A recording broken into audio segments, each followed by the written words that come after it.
अगली बार एक डाकू था और जब भी किसी व्यक्ति को मारता था, उसकी हत्या करता था, तो उसकी एक उंगली को काट देता था और उसको एक माला लोग अपने गले में पहन देता था।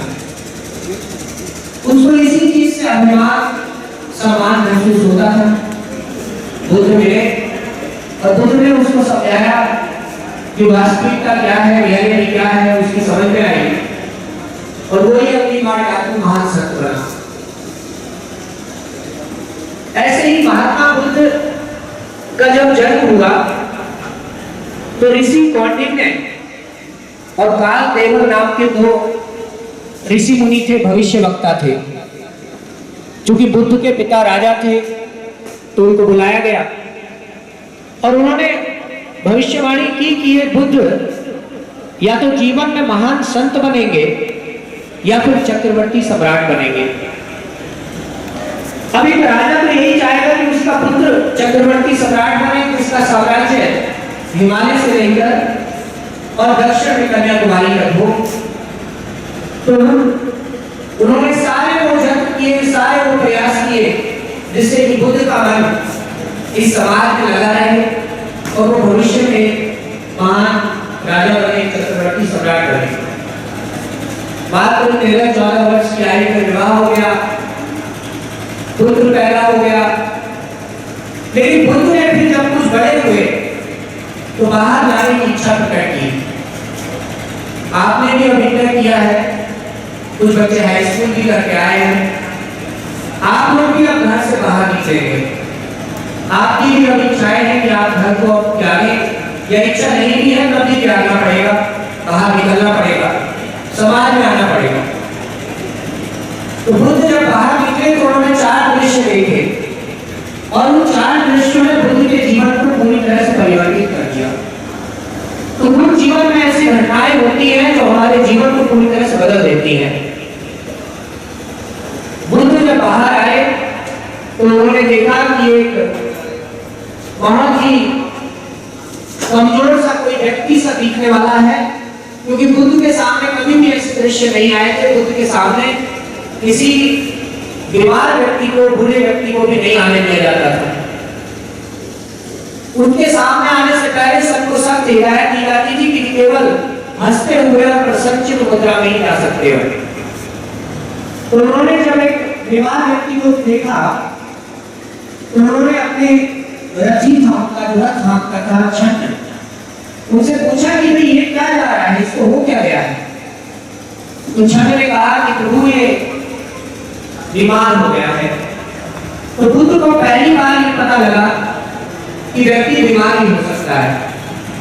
तब उनकी अवस्था 27-28 वर्ष की और बुद्ध कभी जीवन में बीमार नहीं हुए थे।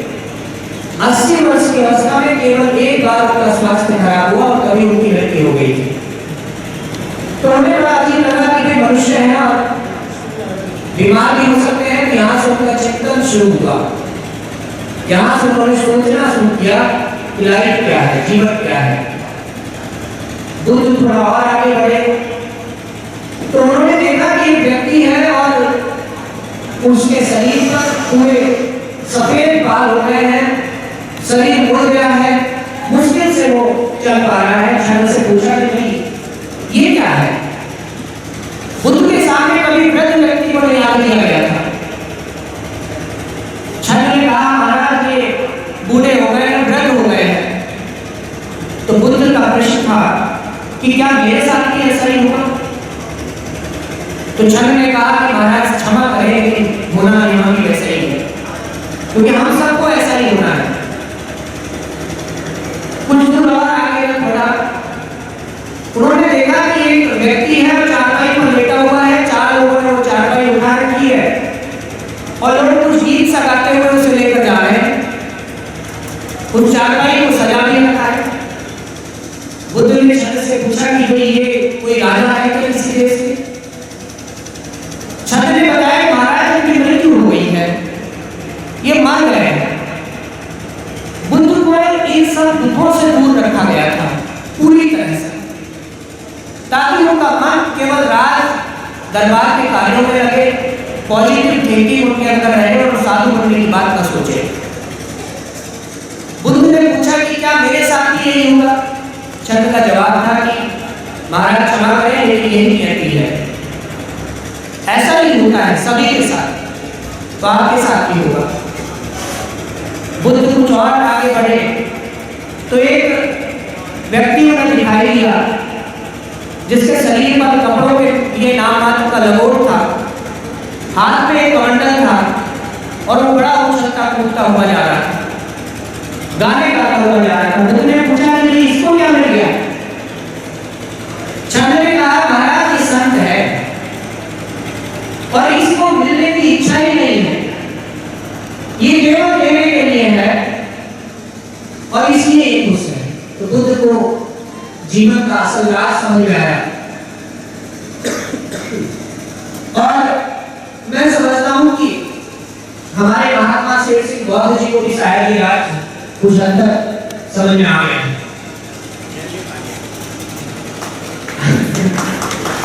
शायद इनको भी कुछ हद तक ये समझ में आ गया है कि देना, संसार को देना बड़ी बात है।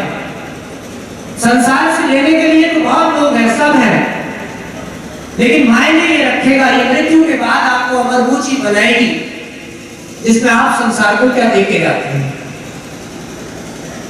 अभी तक अरबों लोग जीवन लेकर मर चुके हैं, लेकिन यार हम लोग केवल कुछ थोड़े से लोगों को करते हैं।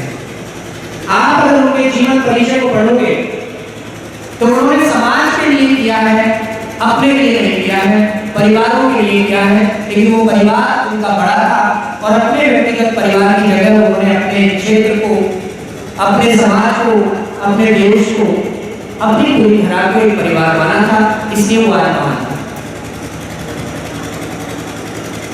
आप लोगों ने अभी इंटर की परीक्षा पास की है, कुछ हाई स्कूल वाले भी होंगे, लेकिन हाई स्कूल की जो परीक्षा अच्छे नंबरों से पास की है उसके बाद भी आपको इंटर भी करना है। जो इंटर कर चुके हैं इस बार उनको जीवन में अपना एक उद्देश्य सेट कर देना चाहिए, एक लक्ष्य बना लेना चाहिए, क्योंकि लक्ष्य रहित जो जीवन होता है वो पशु के समान होता है और व्यक्ति को अपने जीवन में लक्ष्य निर्धारित करके ही आगे बढ़ना चाहिए। अभी मैं जानता हूं कि इंटर के बाद बड़ी पेशो पेश रहती है, बड़ा संकट रहता है कि क्या किया जाए, हर चीज में कंफ्यूजन होता है कि आर्ट में, साइंस में बीए करें, बीएससी करें, बीकॉम करें, बीए भी करें किस सब्जेक्ट से करें, ग्रेजुएशन करें किस सब्जेक्ट से करें, कहां से करें, ये बहुत ज्यादा कंफ्यूजन रहता है। और मैं आपको केवल इतनी सलाह दूंगा इस मामले में कि आप जो भी करें उसको पूरे मन से करें। एक बात तय करने का समय है ये 12th के बाद एक बार आप तय कर लें कि आपको क्या करना है और अपना पूरा समर्पण, पूरा एफर्ट उसमें लगा।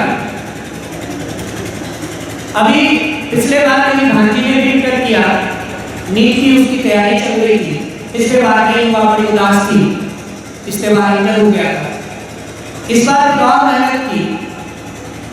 अभी रिजल्ट आया, मैं बात कर रहा था नंबर अच्छे हो जाएगा, मिल जाएगा उसको एमबीबीएस।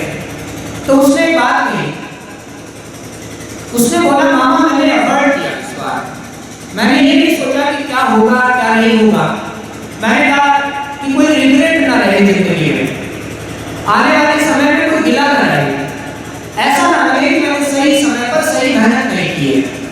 बस मैंने ये सोच के मेहनत की और लगता है कि हो ही जाएगा, तो श्योर ये नंबर अच्छे हैं और उतने नंबर पर हमेशा एमबीबीएस मिलता है तो उसको मिल ही जाएगा।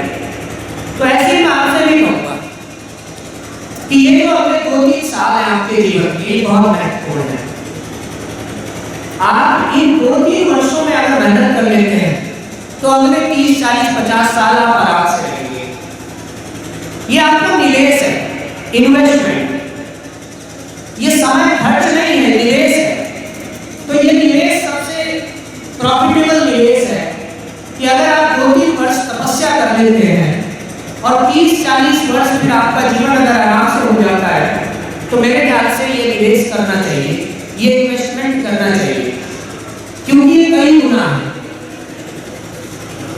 वैसे शिक्षा में जो निवेश होता है वो सबसे बेस्ट निवेश होता है, सबसे बेहतरीन निवेश होता है जिंदगी का। और आप खुशनसीब हैं देखिए बच्चों, आप खुशनसीब हैं। ये मेहनत केवल आपकी नहीं है, आपकी माताजी की है, आपके पिताजी की मेहनत है, आपके अध्यापकों की मेहनत है। अगर वो आपके पीछे इतनी गंभीरता से नहीं लगे होते, इतनी मेहनत नहीं की होती, आपको फ्री ना छोड़ा होता पढ़ने के लिए, तो शायद आप इस टारगेट को कभी अचीव ना कर पाते। तो हमेशा अपने माता पिता के प्रति समर्पित रहना भी आपकी जिम्मेदारी रहेगी आने वाले समय में।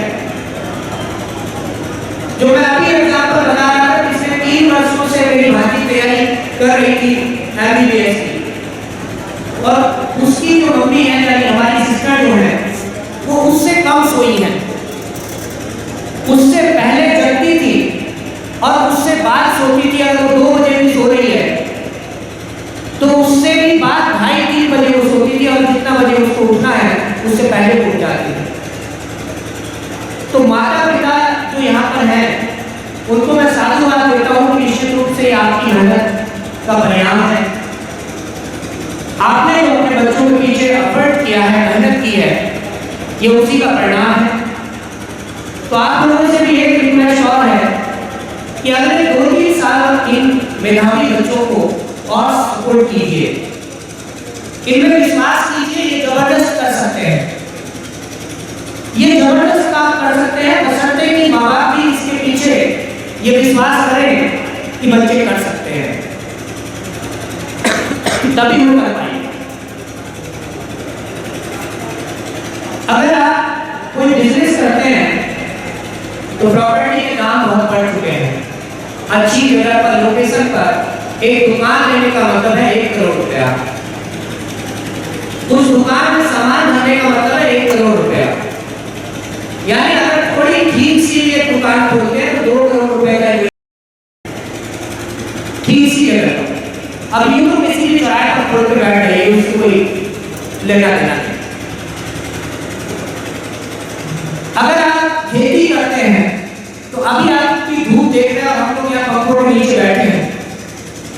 अगर आप खेती करते हैं तो इस समय भी आपके परिवार के लोग निश्चित रूप से खेतों में होंगे। कुछ लोगों के चिलचिलाती धूप में उन्होंने भूसा भरा है, गेहूं काटी है, गन्ने का पलेवा और उसकी बुआई हुई है। ये सब इतना आसान नहीं है। अगर आप लकी हैं कि आपको मिल गया है सब कुछ आसानी से, तो इसके प्रति भी आप अपने माता पिता और अपने परिजनों और पूर्वजों का सम्मान करिए, उनका सम्मान करिए कि उनकी वजह से आपका जीवन कुछ आसान हो गया है। खेती किसानी सबसे मुश्किल काम है और सबसे कम पैसा है इसके अंदर।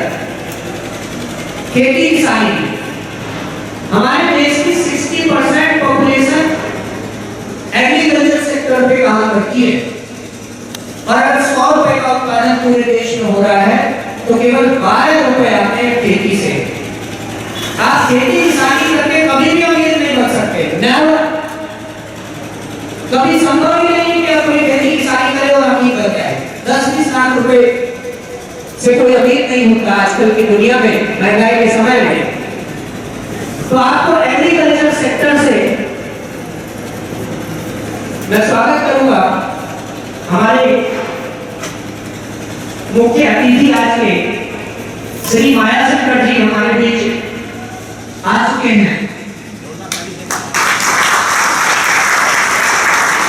अपर जिलाधिकारी एडीएम के पद पर माननीय इस समय अपॉइंटेड है अमरोहा में, और ये हमारे लिए बड़ा हर्ष का विषय है, ये बहुत खुशी का मौका है, और आप लोगों को बीच से कुछ फायदा उठाना होगा, देखना होगा, क्योंकि आप लोगों का जीवन भी इस तरफ भी जा सकता है।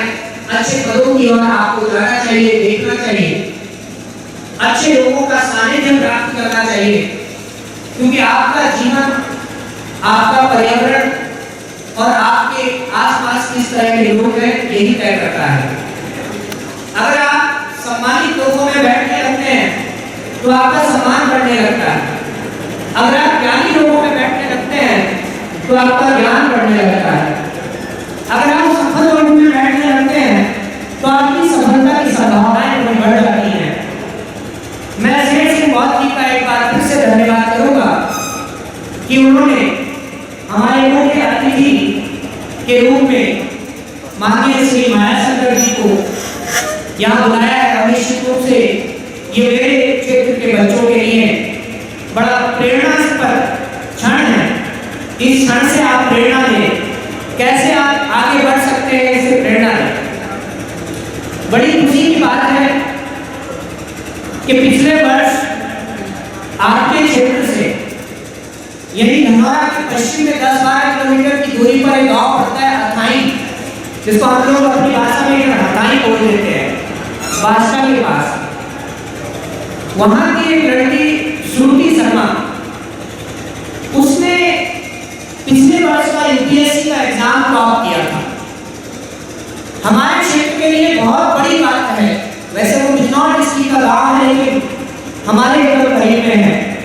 तो श्रुति शर्मा के जो दादाजी हैं वो यही गांव में रहते थे। उनके पिताजी इंजीनियर थे तो वो दिल्ली चले गए थे। तो केवल तीसरी पीढ़ी दिल्ली पहुंची और उसने यूपीएससी को टॉप कर दिया। इस चीज को देखते हुए कई उनके रिश्तेदार लड़कियां मेरे पास भी आई और अभी उनकी तैयारी में मैं कराता हूँ सिविल सर्विसेज की। एक गांव और है यहीं पास में ही, इधर पास ही में है, आईपीएस अफसर बने हैं वजीरपुर।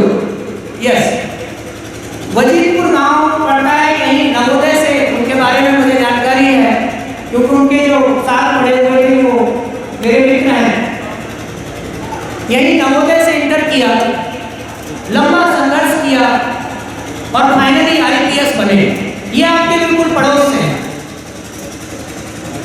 इसके अलावा यही अमरोहा के पास एक गांव है और पिछले साल ही रिजल्ट आया, 6ठी रैंक यक्ष चौधरी।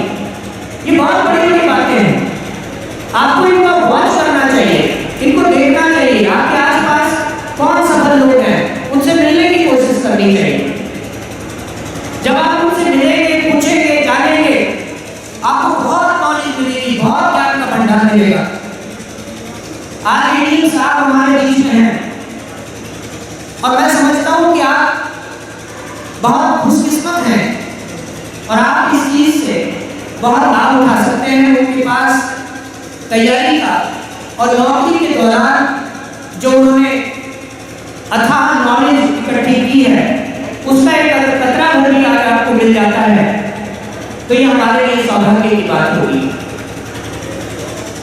मैं पीछे वापस लौटूंगा तो अगर आप एग्रीकल्चर सेक्टर को देखते हैं अपने देश में तो टोटल आमदनी का केवल 12% आता है एग्रीकल्चर सेक्टर से। यानी जीडीपी में अगर 100 रुपए की आमदनी हो रही है पूरे देश में तो 12 रुपए की आमदनी कृषि क्षेत्र में हो रही है।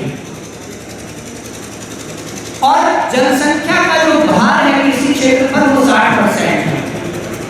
एक सामान्य बुद्धि व्यक्ति भी समझ सकता है कि 60% लोगों का कमाई में केवल 12% हिस्सा है इस देश में, तो आप कैसे अमीर हो सकते हो? कृषि कार्य में अमीर नहीं हो सकते, वो केवल सर्वाइवल के लिए है। वो एक अलग बात है कि किसान ही अन्नदाता है और किसान ही पूरे जग का पेट भरता है, इसलिए वो सम्मानित भी है। लेकिन आप देखोगे तो कृषि क्षेत्र और व्यापार क्षेत्र में बहुत कंपटीशन है। आप पॉलिटिक्स में भी देखोगे, इसमें भी बहुत ज्यादा कंपटीशन है। सबसे कम कंपटीशन मैं समझता हूं कि आर्थिक शिक्षा के क्षेत्र में है। हालांकि बहुत है लेकिन तुलनात्मक रूप से आज भी कम है। और सबसे बड़ी बात यह है कि शिक्षा में किया हुआ निवेश हमें सैकड़ों गुना होकर वापस मिलता है। इसलिए ही हमें शिक्षा को प्रायोरिटी देनी चाहिए। मैं भी सिविल सर्विसेज की तैयारी का मेरा लंबा अनुभव रहा। 4 टाइम मेंस लिखा, 2010 में इंटरव्यू भी फेस किया, नौकरी भी की, सरकारी नौकरी 6 साल की मैंने इंटर कॉलेज में। और उसके बाद उससे पहले भी और उसके बाद भी प्राइमरी में भी सिलेक्शन हुआ गया भी, लेकिन वो सब नौकरियां में क्यों छोड़ पाया? आप ही के पास का कोई बाहर का नहीं, क्यों वो छोड़ पाया? उसकी वजह ये थी कि सिविल सर्विसेज की तैयारी करने से आप इतने काबिल तो हो जाते हैं कि आप जहां भी रहें, जिस हालत में भी रहें, आप अपना और अपने परिवार का पेट भर सकते हैं। आप आईएएस बने या ना बने, मैं ये कहना चाहता हूं।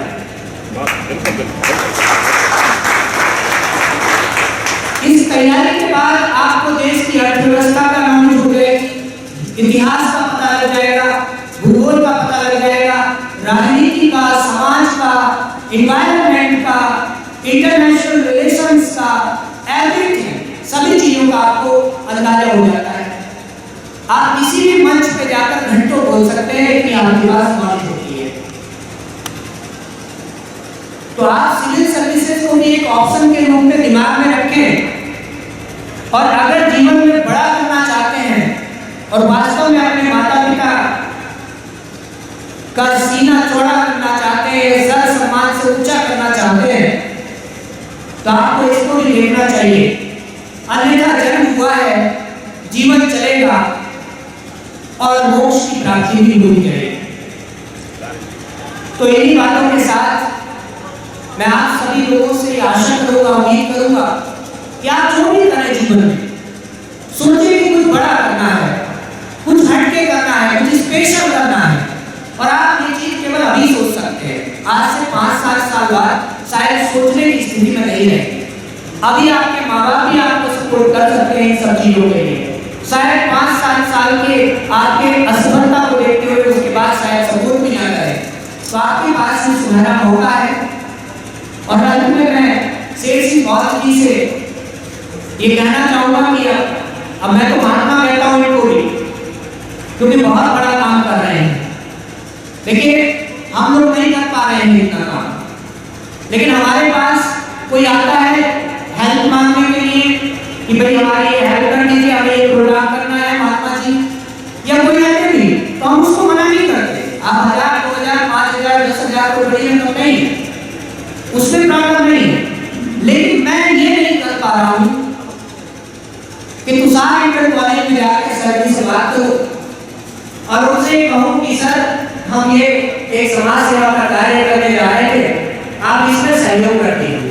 पैसा मांगना बहुत बड़ी बात है, ये सबके बस की बात नहीं है, और पैसा मांगकर समाज को लौटा देना ये बहुत बड़ी बात है। तो इतना बड़ा कार्य और इतने अच्छी शुरुआत पिछले वर्ष की हमने देखा, बहुत सारे बच्चे मोटिवेट हुए, बहुत सारे बच्चों को रास्ता मिला आगे तैयारी का करने का। कई सारे बच्चे तो इन प्रोग्राम से मेरे पास भी आए बाद में, तो उन सबके लिए मैं साधुवाद देता हूँ, भविष्य की शुभकामनाएं देता हूँ।